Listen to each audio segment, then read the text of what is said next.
Basic slogan হবে, basic theme হবে student first এবং বাংলাদেশ ফার্স্ট। আমাদের এই ছাত্র সংগঠন কখনোই লেজুর ভিত্তিক ছাত্র রাজনীতি তারা করবে না।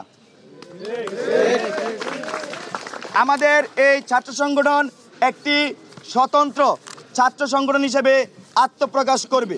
আর আত্মপ্রকাশের যে তারিখ সেটা আমরা এখনো নির্ধারণ করিনি। আমরা এই জনমত জরিপ এবং আমাদের যে চলমান কর্মসূচি, এই কর্মসূচির উপর ভিত্তি করে আমরা আমাদের আত্মপ্রকাশের নির্ধারিত টাইম আপনাদেরকে জানিয়ে দেওয়া হবে। আর আমাদের যে আমরা বলছি লেজুভিত্তিক ছাত্র রাজনীতি আমরা করব না, তার প্রক্রিয়ার অংশ হিসেবে আমাদের এই ছাত্র সংগঠন বটম টু টপ অ্যাপ্রোচে তাদের নেতৃত্ব বাছাই করবে গণতান্ত্রিক উপায়ে। এবং আরেকটি যে আমরা বৃহত্তর প্রশ্ন বেশিরভাগ মানুষ থেকে আমরা শুনি, সেটি হচ্ছে এই সংগঠনের কিভাবে অর্থনৈতিক কাঠামো পরিচালিত হবে।